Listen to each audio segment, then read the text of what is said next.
This is ChangeMakers with Katie Gore, finding the right solutions for the affordable housing community. This week's ChangeMaker is Gilbert Winn. As CEO of WinnCompanies since 2015, Gilbert has spearheaded growth and innovation.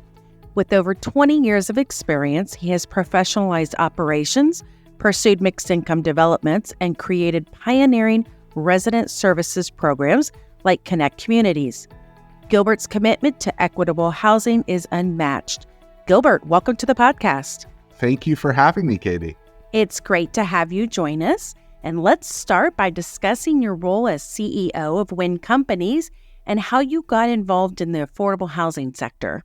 Yeah, well, I would say I got involved at an early age. My father, Arthur, started WinnCompanies, so in a lot of dinner time conversations, a lot of site visits as a child. Quite a few pictures of me with a hard hat on at age 4 and 5. So I've always had a passion for real estate. Site visits as a child, that is so creative. I love that. What was Arthur's legacy and maybe how did he start WinnCompanies? Yes. So it really kind of a fascinating story. So he started as a developer and of the HUD programs of the day. So these were the older HUD programs like Section 8, 236, D4, and large-scale community projects for low and middle-income people. And those programs were fairly complex. And so the management of those owned projects led the company to have an expertise. And if you fast-forwarded years into the future, surrounding developers said, oh, Winn seems to know how to operate these and manage these and stay in compliance. Let's hire them as manager. And today we are a significantly larger operator than we are even an owner. And it's been a really kind of interesting ride. So how many properties do you guys own and manage? And tell us some of the states that you're currently in. So we own around 15,000 units. And we manage around 105,000 units. We're in, I would have said 23 states, but just last week we took over 3 more states, so we're in 26 states now. I would say it's a split into 3 main categories. One is management of military housing, on-base military housing for the Department of Defense in places like Fort Hood, Texas, or Pearl Harbor in Hawaii. It's a mixture of strictly affordable housing, of which we probably have around 50,000 apartments, 60,000 apartments. And then the rest is mixed income and market. And we try to have an expertise in all 3 because they're all very much needed. Let's talk about that military housing. You're the first one on the podcast here that's brought that to the table. So that's a really unique point. One of your affiliates, I believe, is probably managing that military housing sector. So what is that like? Because managing privatized military housing is a unique niche. It is. It is fun to do in the sense that we get to help military members and their families. It is highly complex, highly regulatory, and very unique. You use the right word with a niche. So basically, about 23 years ago, the Department of Defense privatized their housing model, and they brought on a half dozen different companies that would sign 50-year ground leases and then run the housing. And this is not barracks-style housing like one might see in a movie. These are actually generally single-family homes. And officer or an enlisted family, they all live on a same beautiful neighborhood campus. The officers have larger houses, the lower ranks have smaller houses, but it's a true community. And we, with our partner Lend Lease Communities out of Australia, they are the developer owner. We are their operating partner. We've done this for around 20 years. And I would say one of the interesting factors as you compare it to affordable housing is that it's a little bit like the Section 8 program in the sense that every military member gets a housing allowance. It's called a base allowance for housing. And they can take that essentially voucher each month and they can spend it anywhere they want to live. It's a fixed amount. And our job is to make the on-base housing as attractive as it can be, well-managed, community support, landscaping, everything like that, so that they use their base allowance for housing on base. And we've done, I think, a really good job of it, and it's been really rewarding. What are some of the management trends that you see? Do you have, leases that you have to deal with that are broken early, or it's a little different than the normal market or the mixed income dynamic there? What are some of those things? That's a wonderful question, because that's exactly the main difference. So they have PCS season, as we call it, which is permanent change of station, happens about once a year. And so the average turnover at these sites, or maybe the best way to say it is the average stay, is 3 years. So a third of the people each year are getting PCS to a different base. And of course, there's no lease breakage fees. That's all totally allowed. We make it very easy in terms of utilities and everything else to move. We support them with any way we can. But it is an interesting thing, because some things are out of our control. So as an example, if we are training our military for different types of warfare, cold weather warfare, warm weather warfare along the water or land, some of our bases get fighting men and women moving in, and some bases get fighting men and women moving out. And that's not something we can control. So as a real estate manager, the best we can do is make sure it's an attractive place to live for those who are there and stay. That's a lot of turning units in a small amount of time. It sure is. So since you've become CEO, you have had a lot of impressive growth with the company, specifically WinnCompanies. What are some of the biggest challenges and achievements during this growth cycle? The biggest challenge with growth is to maintain culture, especially when your growth is over a large geography, which ours is, from New Hampshire to Alaska and Hawaii, right? So I would say our biggest achievement is not losing focus of who we are. We're here to make the places that we operate in better. These are people's homes. When their faucet is leaking, that's okay if you fix it quickly. But when it happens over Christmas dinner and they can't, make sure their meal is on time, or it's dripping in everyone's ears, they're trying to enjoy a Thanksgiving feast, well, that becomes really important really quickly. And we are a culture that cares. My father has an expression of, people care, they really do, but not that much. And it's sort of a joke that, it's people say that they care, but are they really taking the steps to make, their job impactful? And I believe WinnCompanies does that. That's what I reinforce. I don't care if it's a small property on an edge of a town in Texas or it's a high rise in Boston. We are going to make this the best possible living community. So I think our greatest achievement is not losing who we were. So what would be some words that describe your culture? Because having them with such a regional difference and not all in the same physical office, it's hard to rally around each other, and there's no water cooler moment.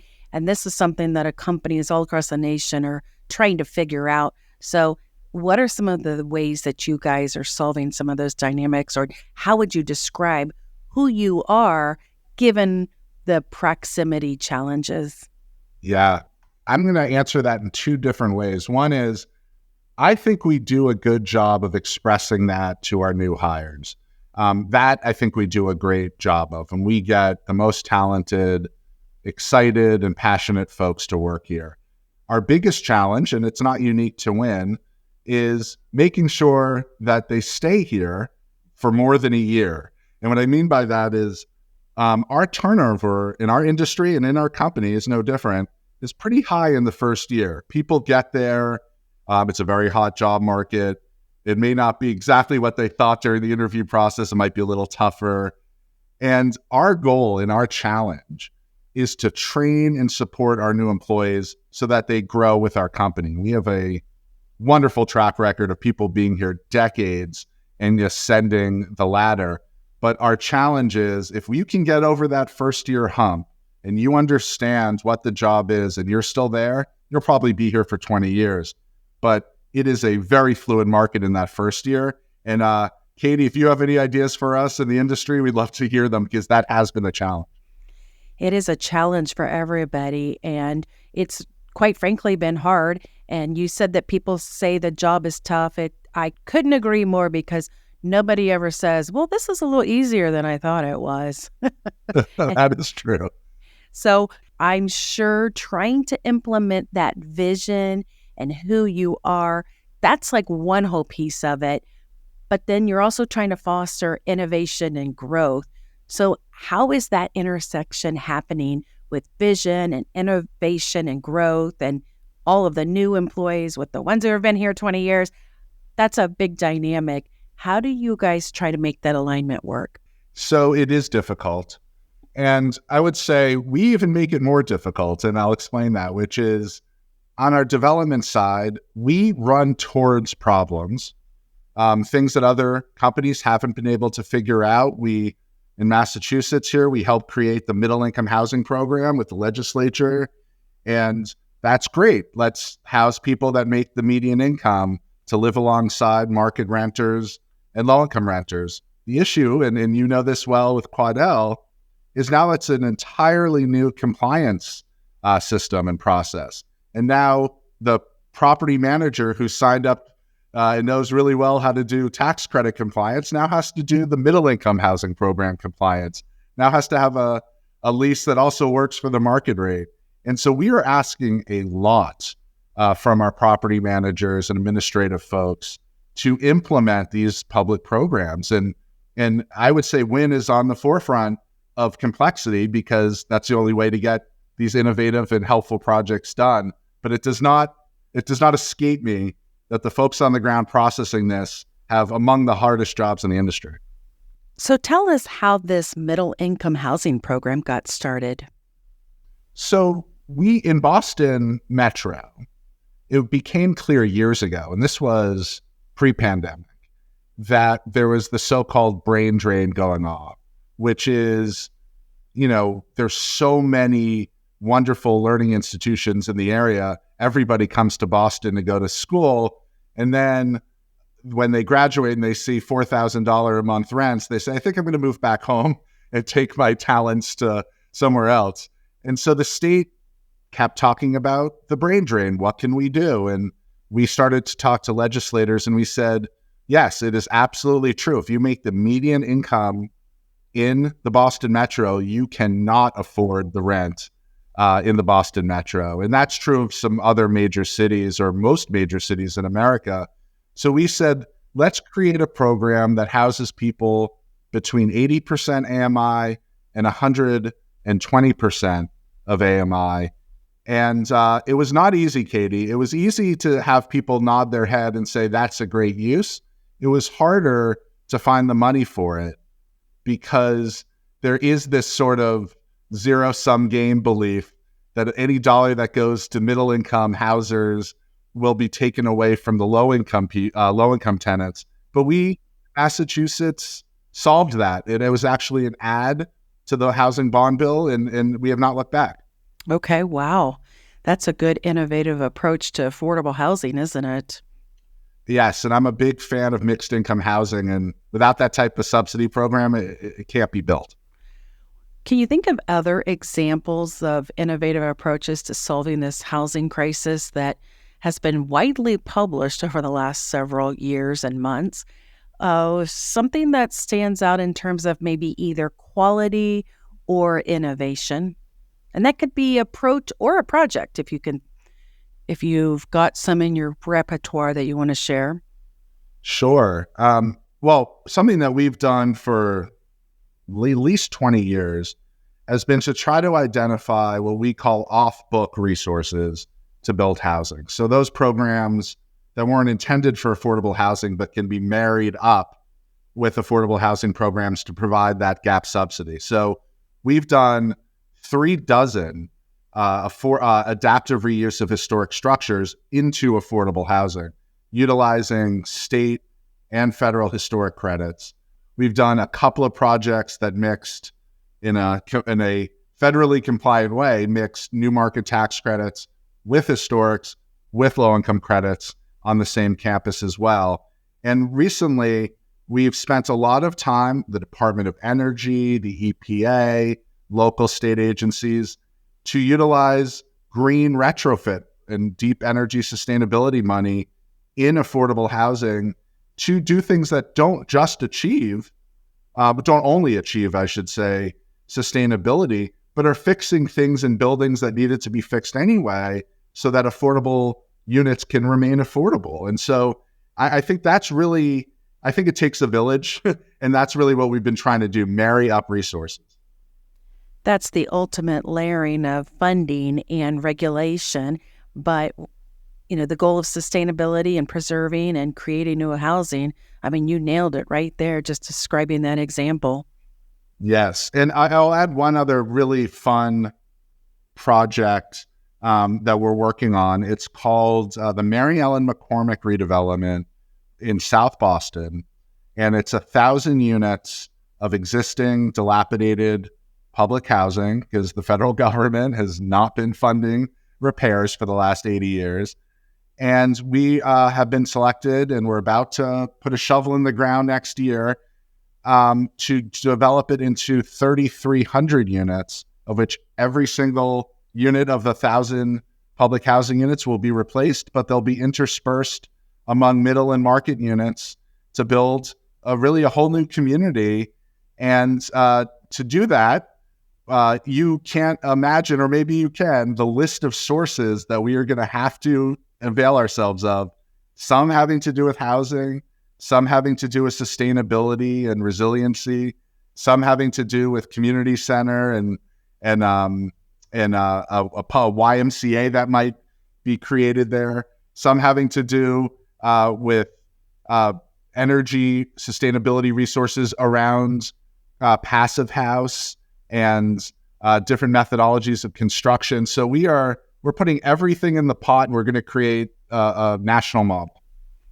That's going to be a community asset and a national model, like you mentioned. What's your community participation or community involvement process? How are you getting input from the community on that particular project? Something I'm really proud of, and this was intentional, was early on after our designation by the Boston Housing Authority, we said, we need to become part of this community now. Even though the shovels won't go in the ground for years, we need to be in the community and not just at public meetings. So we established office hours at the tenant task force building within months of being designated. And for the last 4 years, through COVID, Tuesdays and Thursdays, we've had a team member work from the task force and just be available to answer questions from walk-ins. And through that experience over 4 years, we've talked to most of the 1,000-unit residents and answered all of their questions and alleviated all their concerns about relocation, about will they be welcomed back. And the other kind of special thing that we're doing is we're very likely to actually partner with the tenant task force to become a part owner. Not something that was required by the RFP, but we felt aligned interests. So we are also working with them on that. In terms of the community, we've attended every civic association meeting. We host, Thanksgiving turkey giveaways. We do back to school giveaways. We help fund all the community events and staff up for that. We just know we're going to be there for 30 years, so let's start now. This is a very impressive and encouraging approach to making the community blend and realize what a valuable asset it is. How does that look for your other properties? So whenever we can do it, we want to actually prop up and encourage tenant association participation. There's often this kind of counterintuitive aspect that we think, which is the tenant and the landlord have to be at odds with one another. That's the natural state of affairs. We actually believe the opposite. We believe if we can be on the same side of the table with decisions, right? Decisions over what security company is being used, decisions about eviction processes, which steps we want to go into first to preserve tenancies, making sure that a new property manager, before they're hired, the head of the tenant task force has a chance to meet with them.